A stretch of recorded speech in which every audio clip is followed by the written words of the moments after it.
Lep pozdrav vsem skupaj. Nekaj več kot teden dni je do volitev, nekaj več kot teden dni do takrat, ko se bomo odločali, ali v Sloveniji želimo moderno, evropsko, socialno državo ali se bomo spet obrnili nazaj.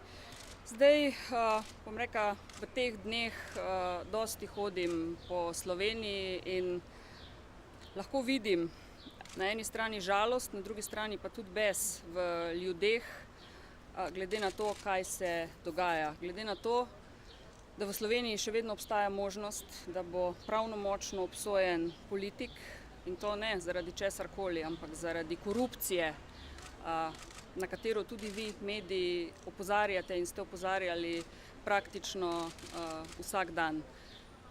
In nedopustno je, da bom za primer vzela včerajšnje soočenje na eni izmed televizij. Pravzaprav nihče od prisotnih politikov se jasno ne opredeli do tega, da je nedopustno, da pravnomočno obsojen in še enkrat pravnomočno obsojen zaradi korupcije politik lahko tekmuje in morebiti celo postane predsednik vlade. Tudi profesor, ki predava tukaj svojim študentom o vladavini prava in so ga polna usta prav te vladavine prava, očitno ne zbere poguma in hrabrosti in se jasno opredeli proti temu. 13. julij bo zato zelo pomemben dan za našo državo, zelo pomemben zato, da takšni politiki, ki podpira pravnomočno obsojene politike, dokazano koruptivne, rečemo ne. In to je priložnost, da nadaljujemo po poti pravne, socialne, moderne, evropske države. Kako pa komentirate včerajšnje izjave škofa Glavana, ki je označil sodbo kot politično montiran proces? Jaz bi bila zelo vesela, če bi slišala kakšen komentar iz Vatikana na to temo. Novi papež, jaz mislim, da je zelo ostro postavil pravila v svoji lastni instituciji. Tudi dva ugledna predstavnika cerkve v Sloveniji sta se zaradi takšnih stvari morala umakniti in jaz sem prepričana, da v Vatikanu takšnih izjav ne podpirajo. Sploh so pa nedopustne v Sloveniji, veste, da naj bi bila politika oziroma država in cerkev ločena. In razlagati, da je greh, če voliš za nekoga to, kar ti misliš, mislim, da je zelo nedopustno. Morda, gospa predsednica, tudi v luči tega, kar ste pravkar dejali, bi se morda tudi zaradi tega strinjali, da je vprašljiva legitimnost letošnjih volitev?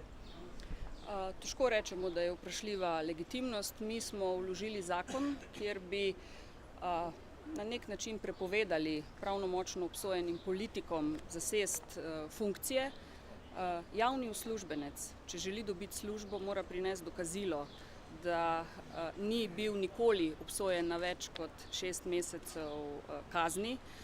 Za ministre, za državne sekretarje in za predsednika vlade pa to ne velja. In ta zakon ni bil napisan samo za Janeza Janšo. Če bi Slovenija bila normalna, demokratična država, takšnih zakonov ne bi bilo, v Sloveniji ne bi bili potrebni. In lahko vam povem, da so tudi moji kolegi v Evropski uniji, ko sedim z njimi za mizo, nedolgo tega v Bruslju, zgroženi nad tem, da v Sloveniji lahko nekdo pelje volilno kampanjo iz zapora. To je nedopustno. Ste lahko konkretni, katero pravno osebo ste mislili, da ne opozori jasno in glasno, da pravnomočno obsojeni politik ne more iti v Kako mislite pravno osebo? Ki tukaj Jaz sem povedala, gospod Cerar je eden izmed njih, včeraj jih je bilo v studiu 6 in nihče ni jasno in glasno povedal, da je to, kar se v tem trenutku dogaja v Sloveniji, nedopustno. Za vodenje vlade in upravljanje države je treba imeti pogum in takrat, ko je treba reči Bobu Bob, je to treba tudi reči. Še eno vprašanje na temo privatizacije. Kako komentirate mnenje nekaterih pravnikov, ki pravijo, da je sklep o začasni zamrznitvi za Slavo banko ni zavezujoč? Najprej želim še enkrat jasno povedati, da privatizacija se ne končuje. To je prva stvar in to sem včeraj jasno povedala. Zaradi zelo razgretega ozračja zaradi politične borbe, zaradi volitev se veliko govori o tem, kaj vse bodo politiki naredili. Polna usta so jih, kako se stvari, ki so zdaj na mizi, ne smejo privatizirati. Jaz sem povedala, če bo Alenka Bratušek še naprej vodila vlado, se bodo postopki peljali tako, kot so bili zastavljeni. Tisti, ki pa so jih danes polne obljube, kaj vse bodo naredili, bodo pa z tem sklepom vlade, ki nič ne končuje, ampak samo do nove vlade postopke oziroma končno odločitev ustavi, vsi postopki se pa peljajo naprej in nova vlada bo na tak način imela možnost in nova koalicija, da se odloči in uresniči to, kar zdaj gospodje obljubljajo. Oni pravijo, da je nezavezujoč. Po vrsti. Oni pravijo, da je nezavezujoč. Se strinjate z njimi? Sklep, da je nezavezujoč. Za slabo Glejte, banko. jaz mislim, da je moja dolžnost, tu ne gre za slabo banko, to je prva stvar, gre za Slovenski državni holding.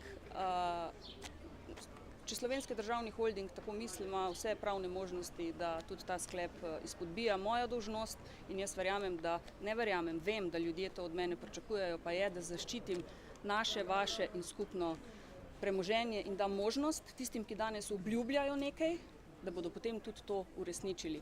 Bodo pa seveda za svoje odločitve tudi po volitvah morali prevzeti odgovornost. Včeraj je vaš kolega iz ministrskega zbora, gospod Židan, omenil, da je bil postopek privatizacije oziroma da so bili privatizacijski postopki začasno prekinjeni med drugim zaradi nepravilnosti, ki so se pokazale pri prodaji Aerodroma. Ste lahko bolj natančni? Gospod Židan je na vladi opozoril na to in jaz upam, da tako kot za vse ostale, če ima podatke in če ve, da gre za konkretne nepravilnosti, ve, kje je mesto, kjer se to pove. In če je samo pikica možnosti, da je to res, je absolutno takoj treba te stvari raziskati. Korupcijske, tajkunske zgodbe, kot je Mercator iz leta 2005, se ne smejo več ponoviti. In zato je takšni politiki iz preteklosti 13. julija treba reči ne. Kaj je povedal Židan na vladi? Pravite, da na vladi omenil. Kaj konkretno je povedal v zvezi z Aerodromom? Da se v postopku Aerodroma kažejo določene nepravilnosti. Ni pa povedal, kakšne in kaj? Sicer, glejte, zdaj se vseh besed njegovih ne spomnim, tako da bi bilo nekorektno, da samo delček povem, bo minister Židan povedal naprej, ampak še enkrat, če je samo pikica možnosti, vedno sem zagovarjala, da mora biti prodaja transparentna, do zadnje pike, ki jo naredimo, moramo poiskati strateške partnerje za primerno kupnino. To so 3 stvari, ki jih zagovarjam in jih bom zagovarjala vedno. Jaz nisem tista, ki... Zato naj bi šlo, da naj bi bili morebitni strateški vlagatelji prikrajšani za sodelovanje v postopku oziroma da naj bi jim bili postavljeni nerazumni roki za oddajanje. Če to drži, jaz takih indicov nimam, nihče mi ni povedal, jaz upam, da bo minister Židan postopal tako, kot mora in ne samo minister Židan, ampak vsi, ki karkoli vejo o tem. Naj bojo to ponudniki, naj bojo to prodajalci, naj bojo to ljudje iz SDH-ja, naj bodo tudi popolnoma naključni ljudje, ki so slišali. Tudi anonimne ovadbe obstajajo in kriminalisti in NPU morajo preveriti. Gre za naše skupno premoženje in nedopustno je, da se dela z njim tako, kot se je delalo v preteklosti. Hvala. Hvala. Še eno vprašanje na državne ceste. Kaj ste se dobili z obema ministroma, kaj ste se dogovorili, kdaj bomo dobili denar oziroma kje ga boste vzeli za državne ceste? Danes zjutraj so po včerajšnjem našem sestanku imeli še operativen sestanek na Ministrstvu za finance in kot vem, ampak ne želim prejudicirati, mogoče boljše, da počakamo, so glede tega našli rešitev. In bo dodatna sredstva in pogodbe podpisane. Samo boljše, da vprašate ministra Omerzela ali pa na Ministrstvu za finance, ker me ni bilo zraven. Morda, če lahko tukaj kaj več poveste, da ste se sestali tudi gospod minister Čufer in pa gospod Košorok, če je tukaj, kakšen je pravzaprav? Tega pa ne vem. Poglejte, naj zaradi Aerodroma zamrznite privatizacije, naj nekateri ne bi oddajali ponudb, kako to komentirate?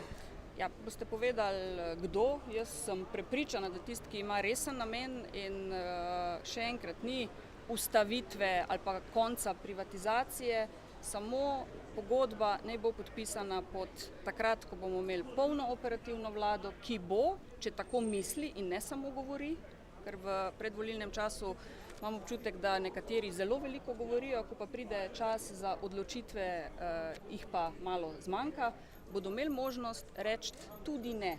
če bodo želeli, ampak bodo zato morali sprejeti odločitve. Jaz sem sicer prepričana, da politika svojih odločitev iz dneva v dan ne sme in ne more spreminjati, ker je to slabo za državo. Zato sem včeraj velikokrat ponovila, pa ni bilo vse posod korektno povzeto, da se postopek privatizacije ne končuje. Ne končuje, ampak samo končna odločitev bo sprejeta takrat, ko bomo imeli vlado z polnimi pooblastili in koalicijo v državnem zboru. To odločitvijo tudi finančni minister ni bil zadovoljen. Da je bilo vaše včerajšnje ravnanje v nasprotju z zakonom o SDH. Glejte, pa boste vprašali še kakega drugega pravnika, pa vam bo mogoče povedal drugače. Moja dolžnost je zaščititi premoženje državljanov in to je bilo edino vodilo, ki smo ga pri tem imeli. Upam, da tudi vsi ostali politiki, ki se zdaj potegujejo za mesto predsednika oziroma predsednice vlade, imajo najprej ljudi in državo na prvem mestu. Hvala.